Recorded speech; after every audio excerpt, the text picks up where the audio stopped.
10 controversial-ish things that I do to raise great masculine boys. This is Hi Fam, I'm Avital, and today I'm going to share with you the things that I do to help my boys to feel great about their biology, about their sex, about being a man in the future, about being a boy right now. And if you feel like culture at large is kind of negative about boys and warns them too much about the patriarchy and toxic masculinity and those kind of terms, then I'm here just to share with you the practical, pragmatic, real-life things that I do to encourage my boys to become masculine men in the best possible sense. Now, I am aware that boys come in all shapes and sizes, and this isn't going to be a fit for every single boy, but I am going to talk in kind of gross generalizations and stereotypically the things that are going to help boys be boyish in their childhood and be fantastic men in their adulthood. Number 1, martial arts. Boys and all male cubs need rough and tumble play. Now, don't get me wrong, my daughter loves rough and tumble play as well, and I myself did martial arts for many years. It's absolutely something that can apply to girls too, and the same is true for all the points I'm going to make, but we're specifically talking about those more masculine traits that we're encouraging in our boys. I have 4 boys, and I think encouraging martial arts is a fantastic way for them to develop those kind of combat skills, to feel really comfortable with their physicality, to get out energy, and to learn discipline. Martial arts has a lot of hierarchy. It has quite a lot of ceremony. There are rules when you can and cannot hit, what you need to wear, what you need to say first, what you need to say next. There's all the sportsmanship. And so it's kind of a controlled environment for masculine aggression in the best possible way. We want our kids, I want my boys, I'll speak for myself, to learn to be protective, to learn not to be afraid even of physical force if necessary, right? If they are attacked or if they're standing up to a bully, I want them to feel that they have strength, right? It's kind of like Jordan Peterson says, that you need to be a monster, but then you need to learn how to tame it. And martial arts is a great way for them to learn those things. Now, many dads and some moms, like myself, like to engage in rough and tumble kind of roughhousing, but it's not something that we can necessarily offer them to the extent that they need it, which is several hours a week and even a day. Boys do less well than girls in school environments where they need to sit still all day because they are typically, stereotypically, more agitated, more energetic, more ready to develop their muscles, their tone, their balance, all of those things that are going to serve them well throughout their lives. So along with martial arts comes also maybe just fitness, right? Doing push-ups, doing pull-ups, being physically capable, being competent. These are things that young boys need to be encouraged in rather than discouraged. I think our culture at large discourages this side of them, trying to make them into wallflowers, trying to make them more feminine, right? Feminizing boys, emasculating them, and taking away that sting, which is their physical strength, which is their superior muscle tone, height, wingspan, punch power, all of that stuff that men have that make them the stronger sex. That's the type of thing that we actually, I think, want to encourage in our boys, just in a way and in a place that is appropriate. So, for example, one of the things I love about my kids' martial arts is that they always teach them that, yes, you're going to kick and you're going to punch and you're going to roll and you're going to do all of these things, but you're never going to use these skills outside of the class, right? Unless you're literally actually attacked by someone, but you're not going to use them against your siblings. You're not going to use them against friends at school. You're going to use them in a very disciplined fashion. And that is something that I think boys need, discipline. We all need that. And so martial arts is a great place for them to get that. Number 2, similar to martial arts, is allowing them to play war games. So stereotypical boys, like my boys are, love to play guns, fighting, Nerf guns, laser guns, water guns, kind of hide and seek, tag, cops and robbers, all of those types of goody and baddie games. And those games have been vilified in our culture, and gunplay has been vilified, and any kind of dressing up like a soldier or a policeman or a fireman, all of those first responders, all of those strong masculine careers like being a soldier. And again, I say this as someone who was a soldier. I was myself in the military. I know that all of this can apply to women, blah, blah, blah, blah, blah. I'm going to stop disclaiming that. But I just want to focus on the masculine side of things for a moment and to say that I would encourage it. I would encourage gunplay. I would encourage looking up to cops, to soldiers, to firemen, because strong masculine men who are protective within the rule of law, like firemen, are actually really needed in our society, right? We all need that. I know that I owe my life to men who have protected it, literally, right? Soldiers who have fought for me to survive, who have protected me, are the only reason I'm still standing here talking to you. I mean that technically and literally, not figuratively. Okay. And so why do I say that? Many of us live in a society that is protected from the realities of war, for example, from the realities of being broken into, of being attacked. Many of us are living our lives not realizing that men have given their lives to protect us, to stand up to enemies, to stand up to dangerous situations. It's almost always, it's like 99% of the time, it's men in dangerous positions, like fighting fires, for example, like fighting crime, for example. And that's something that I think would be appropriate to be grateful for and to encourage in our young kids, right? And to show them that that is not something to be ashamed of, that that is not toxic, that that is not bad, but the opposite is true. That is what builds a strong and protected society. And it's kind of that biblical metaphor of building a wall around that Garden of Eden, right? Building a wall around paradise, that the male energy is all about that protection, that ability to stand on the wall and guard, right? And face the dragon, face the enemy, save the princess, right? There's a reason that these things have become such strong, embedded, cross-cultural ideas, right? That the man protects the woman, that the man protects the children. And I think that coming through in play in young kids is not to be kind of beaten out of them, right? Not to be shamed out of them, but rather to be encouraged. Now, also remember that play is just play, right? Play is a place where they explore themes even like death and violence, but it's in a safe, protected, child-friendly environment. When people say, wait, is it okay to let kids play with toy guns? Yeah, definitely make them look like toys, right? We don't want any, God forbid, accidents. But, it's a toy gun. It's not a real gun, and that's a world of difference. If you think about a toy bear, it's not a real bear, right? A toy doctor set is not a real doctor set. You're not doing real surgery over there. Like, just remember that it's a game, okay?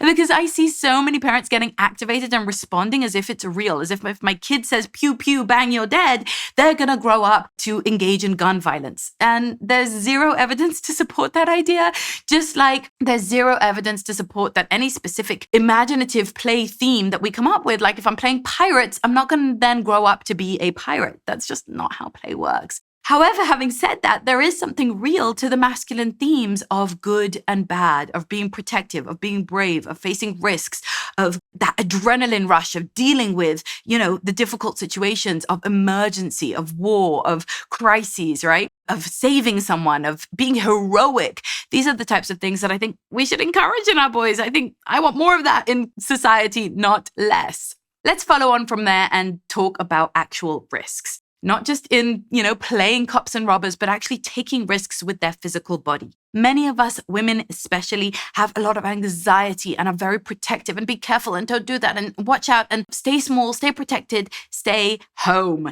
And this is something that I think we as mothers must overcome if we want to raise men. If we want to raise men who are capable, who are competent, who aren't emasculated, they do need to actually learn to face risks. Again, this is true for girls too, but they need to be able to climb to high heights, to go at high speeds, to mess around with materials like learning how to use fire, learning how to use a knife, being away from home. Recently, my 12-year-old jumped out of an airplane, and was I petrified? Yeah, I was petrified, but it was so good for him because he faced his fear, he overcame it, and he built up that sense of bravery and courage. Bravery and courage are in really short supply in our culture, and we need that, especially in our boys.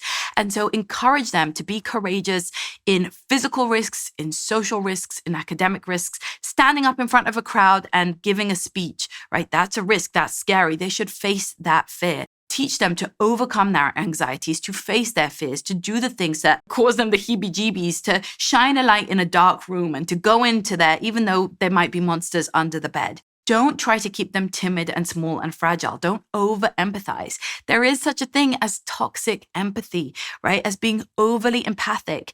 And when you are overly empathic, you don't allow that person to grow. You enable their smallness, their fragility. You keep them like boys who aren't ever going to grow into being men. So as your child is ready to face certain risks, right, whatever they are, it's time to start to release that more and more. Can your 9-year-old go by themselves to the playground? Can your 11-year-old go run an errand for you in the local store? Can your 15-year-old go on an overnight trip with friends by themselves? These are the types of venturing out, the independence, and then also the physical risks. Like, yes, let them climb up the slide. Yes, let them, go high on that swing, right? Sure, with boys especially, there are often, unfortunately, some emergency room visits, but it's so important that they learn to mitigate risks by actually taking them. That is an embodied experience that you learn on your body by actually taking the risks, not by your parents telling you what is too dangerous or what is not. The next one is to teach them to face their fears. Just like I said about taking risks, they also need to overcome things that they're afraid of. It's no good going with life with phobias, with anxieties, with lasting scars and traumas, because you get attached to those identities and they keep you small and frail, and they stop you from, going out and doing what you need to do in the world. And this is, of course, true for girls and boys alike, but it's really important that boys learn that they can overcome their fears, that they can overcome their anxieties. That anxiety is something that passes. That trauma is something you can heal from, right? So this is about developing a healthy emotional conversation about these things. And what's going on in the world is that it's often a very unhealthy, a very enabling, a very kind of smallifying, fragilizing conversation that we're having with children. Like, and how did that make you feel? Focusing on their feelings, encouraging vulnerability all the time. It's good to be vulnerable. It's good to express yourself. It's good to share your feelings. And that often spins off into or devolves into wallowing in your feelings, overly attaching to your feelings, becoming your feelings as though your feelings are you. Now, I want you to make space for your little boy to cry, sure, to share his feelings, sure, to get hurt and offended, sure. And I want you to teach him that after he shares those emotions, he can then put his big boy pants on and move on and take the next step and take action. We don't want to keep our children small and frail and like emotional blobs. We don't want them to be a mess. So it's okay to share what you're upset about, to cry about what you're upset about. That's all fine. But the truth is that masculine men who are overly vulnerable and always expressing their feelings and always crying, that's not very attractive to most people. That's not very helpful to them in their lives. That's not really what's going to help them to move on and to exhibit some strength and stoicism as well, which is often the more kind of attractive and helpful and useful path to take. So I'm not suggesting that we teach boys to suppress their feelings, but I also think this trend of just bending over backwards so that boys should cry a lot, I don't think that's benefiting them very much. I think a balance is what we need, right? We need them to be allowed to share what they feel and then also to master their emotions, not to get stuck there and to move on. Number 5, we're going to take a little pivot. Teach them to be homemakers. Yep. This is something that I think is really key for boys to learn.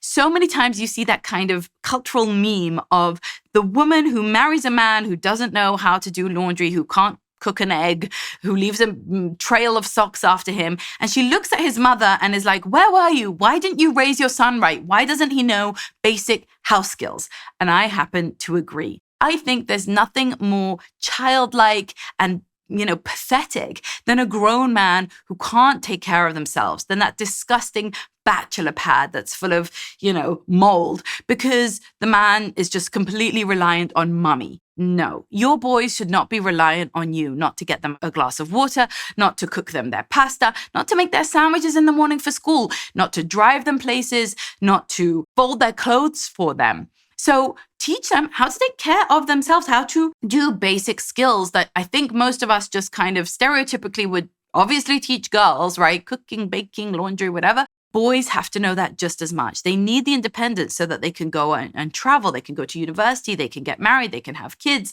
They can just take care of themselves and not be gross. They need to know how to do these things.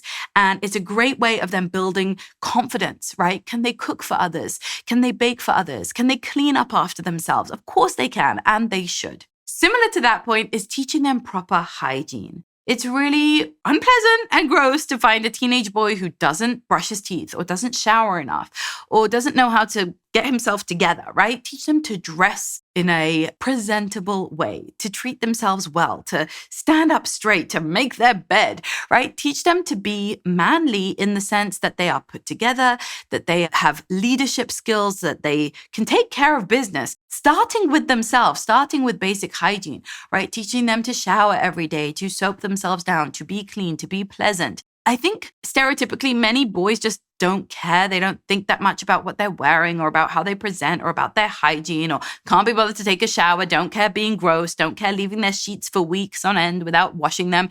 But no, your son is going to be well groomed. Your son is going to be well taken care of, and he's going to learn to do that for himself. Number 7, teach them to stand up to bullies. Masculinity has been accused of being toxic in today's world. And indeed, just like anything, there are shadow sides and light sides to every character trait, just like femininity also has a toxic side. Masculinity is toxic when it's aggressive, when it's controlling, when it's violent. But it is not toxic. In fact, it is highly positive and very healthy when it is protective.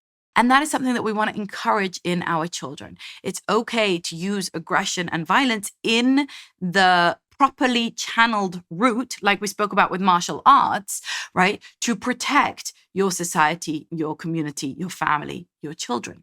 Correct? We actually want men to stand up to aggressors, to stand up to bullies. And that can start quite early, right? With children as young as 8 or 9 or 11, whatever, being taught that if someone is mean to someone else, if someone is excluding someone else, if someone's being rude to the teacher, if someone's being mean to your little sister, then you can stand up to them. Not by hitting them in the face. In most cases, that's not going to be appropriate, but by saying something, by using your voice, by protecting the people that you love, by protecting your family, and that is admirable and honorable and a good thing. That's not toxic. That's great. And so I think if you want your child to stand up to bullies, you've got to actively teach them that is something that you admire, that is something that you look for in them. You can tell them stories about people who have stood up to bullies in the past or in history or in your own family. And if you want more tips on how to use the power of narrative in your parenting, then make sure to watch my video about that after this one. But make sure that they know that you think that they can stand up to bad ideas. Now, there is a difference between standing up to bullies and just being rude to authority, like not listening to my parents. You don't want your boy turning around and saying, well, you're being a bully by not letting me have screen time, so I'm standing up to you, right? We also need to teach them respect and to respect authority figures who are good and benevolent authority figures, but to stand up to bad authority figures, like someone trying to groom them or a predator or just a mean guy in the class. Those are the types of people that you actually want to stand up to, and helping them to learn to differentiate that and to find their inner, stiff spines, broad shoulders, and strength to hold their chin up high and to stand up to those. Number 8 is to give them great male role models. So many women tragically and sadly just don't know any great men. They don't know any men that they can say, wow, he's so impressive. I look up to him. I admire him. I'm grateful to him. I am so lucky in this regard. I am truly rich with incredible men in my life. Not only do I have 4 sons that I love and admire, but I have 4 brothers that I look up to and who are my main role models in this world. I have a husband who I cherish, a father who I deeply admire and am grateful to, and many, many men in our community at large who are just wonderful men, who are amazing dads, amazing husbands, loyal, moral, great leaders, great providers, solid stand-up citizens, just people that I really, really look up to and admire and that I can point to as fantastic role models for my sons. Now, if that's not something that you are privileged to have, then you can seek it out. You can look for families where the father figure is a fantastic father figure for your child to emulate. You can reconnect with family members that you maybe don't see as often, but that are really great male role models. You can enroll your child in classes like martial arts or music or math or science or dance or whatever they're doing that have fantastic male role models there. You can enlist the help of mentors, of members in your community, of your child's teachers. You can hire people to teach your child privately and to be a male role model, like, I don't know, doing stuff like taking them fishing or, teaching them things. Now, obviously be careful with all of this, right? We want to make sure that we know who these people are, that they're vetted, that they are supervised in some way or another. But the idea is to have great men in their lives. Too many children today are growing up not just fatherless, which is super sad and tragic in and of itself, but also without any men in their lives that show them a fantastic role model. And this is absolutely crucial for young boys, especially. It's crucial for girls too to have fantastic male role models, but it's crucial for boys to learn how to be a man by witnessing and watching real men. And so if that's not something that you have, you're going to seek it out. And further, you can also bring it into the home through culture. Are there great movies that you can watch that show fantastic male role models? And notice that most of our culture shows men in a really terrible light, right? Either they are sexual predators, or they are disloyal, they are, cheating and lying or thieving, or they're just useless. Like many of the fathers in popular culture like The Simpsons or The Bernstein Bears, which is a book I love to read my kids. They're always portraying Papa Bear as kind of clueless. Mama Bear's always wise and in the know, but Papa Bear has, he gets triggered and he doesn't know what's what and he doesn't understand and he's not in the know and he's just kind of this useless figure. And so we need to find men that are the opposite of useless, that are competent, that are charismatic, that are leaders, that are interesting, that are inventive, that are productive, that are contributors to society, that are protective, that have great morals. Those are the types of men that we want our sons to read about, to learn about, to watch, to listen. I would love your help with if you have ideas of fantastic male role models that my kids should be reading or watching, then please drop them in the comments below because I think that would be really helpful for all of us as a community. Leading on from that, the next point is that if you are in the privileged position of being married and raising your son with a father figure in the home, then this is maybe the most crucial thing that we can do as mothers to raise great masculine kids, is to praise their father for his masculinity, to respect their father as a man, not to belittle him, not to talk down to him or to badmouth him, which unfortunately is completely the norm in our society. I mean, husband bashing, making sarcastic comments and jabs, constantly picking fights or undermining his authority as a father, constantly undercutting the rules that he set or stopping him when he's roughhousing or trying to allow the children to develop their physical strength and take risks. These are the types of things that mothers in today's day and age are doing all of the time. And I get it because I have those impulses myself, right? No, careful now. Or why are you yelling? Calm down. You shouldn't be yelling, right? All of this corrective behavior. It's just absolute trope at this point, but women often refer to their husbands as their third child, right? As another kid in the house, as someone that they also have to clean up after and manage and take care of. And it's that kind of disrespect, is that kind of disregard, is that kind of undermining that really paints a very uninspiring picture of what it's like to grow up to be a man in today's society. Like a little boy who's growing up with a father who's constantly undermined and kind of disregarded by his mother, or making jabs at, sarcastic comments, criticized and bickering. He looks at that man and he thinks, I don't want to become a man. That's what being a man is. That's not inspiring. He doesn't get any respect. He doesn't get any gratitude. He doesn't get any positive treatment in the household. He doesn't have the same authority in the household. He doesn't ever get to have things his way. He's always kind of henpecked and criticized. What's in it for me? Why should I grow up to be a man?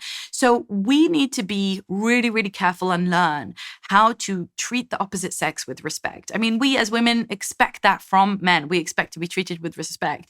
We expect not to be undermined. We expect our voices to be heard. And it's something that is very hard, I think, for us to offer to them. Like women very rarely apologize in arguments. Women very rarely defer to their husband's decisions on something. It's like this impulse to override it and to exercise, a kind of power struggle between the couple, which I think is very unhealthy. If you want to sharpen your couple skills, then I warmly invite you to get on the waiting list for my Married University. Married University is a course that will teach you everything you need to know about becoming the best friends and lovers and partners and parents that you can be together. And it's really countercultural, just like everything I'm sharing here today, but it's very well proven. The proof is in the pudding because we've had thousands of students go through it and they have strong, passionate, inspiring, lasting marriages to show for it. So make sure to get on the wait list at highfam.com/married-you.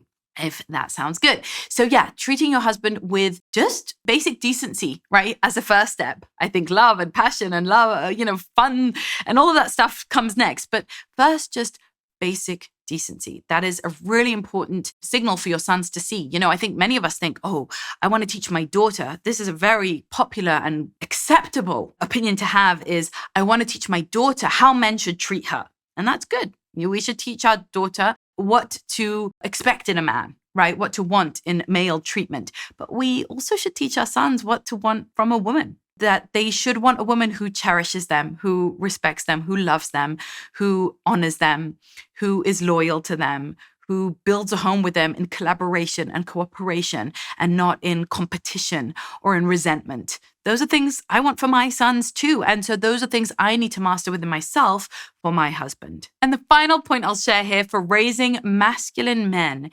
is to teach them how to treat women. We just spoke about teaching them how to be treated by women, which is really, really important as well. But the mirror kind of image of that, the other side of that coin, is to teach them how to treat women, how to be a gentleman. I know some of these things are considered a bit archaic or old-fashioned, or some women might not even like this, but being a gentleman in the most classic sense of chivalry is things like opening a door, holding a chair, offering to pay. Those types of things are really, great tips, I think, to teach our boys as they enter into the dating world when they're, a little bit older. But even in their childhood, there's a real importance to teaching them kind of the inner workings of the female mind, how to be empathic towards female emotion without being completely trampled by it, how to be protective of female vulnerability without being patronizing and belittling women, how to see women as equals and as partners and as cooperators and as, complementary to men, but also on the differences and respect those differences. So these are the types of things that I know are not so easy to talk about in our culture, where it's even hard just to admit and be honest about the basic biological differences between men and women. But these are the types of things that I teach my sons as they're growing up, so that they can become great masculine men who honor, respect, and cherish and protect and provide for the women in their life, and also are able to connect with themselves as men, as beings that are stereotypically going to be driven towards greater ambition, towards greater risk, towards stronger physicality, towards charisma, towards leadership, towards healthy and good authority. I want them to embrace all of those sides of themselves and to find their way within it, and not to shrink and to feel ashamed and to be inundated with, I think, very bad ideas like toxic masculinity and patriarchy as things that are going to shrink them and make them feel like they have something to apologize for, like they have something to feel ashamed of. I don't know. I hold the unpopular belief that children should not be punished for the sins of their fathers. That's how I think about it. I think they're each individuals and they should be treated as such. Now, I know a lot of this was very stereotypical, but a lot of it also wasn't. I mean, we spoke about teaching boys to have basic hygiene and self-care, and teaching them to cook and clean and do laundry, and teaching them to treat women with respect, and also to expect women to treat them with respect, which is already veering into the controversial realm, but I think it's something that we all need to hear. Now, this might just be a part one. Do you want to hear more about this? Do you have questions? Are you raising boys and you're worried about the messages that they're getting? Do you feel like resistance when I say don't teach them about toxic masculinity and the patriarchy? And you're like, no, Avital, they must learn. We must teach them. Is that something that you feel? If so, let me know in the comments below. Just keep it respectful, keep the conversation curious and interesting and open-minded, and I'd be very happy to engage and create a part two if this was helpful for you. Meanwhile, make sure to get on the waitlist over at the studio, highfam.com/studio, because in it, we have very open, very honest, very real conversations about raising girls, about raising boys, about just raising a strong family culture and fantastic individuals and becoming the types of parents and leaders that we most want to be. So if that sounds good to you, make sure you're there. If you haven't hit the subscribe button yet, then please, as a favor to me, I would love it if you did. It's the best way to support this channel and help it to grow. Meanwhile, keep on living that high fam life, and I'll see you in the next video.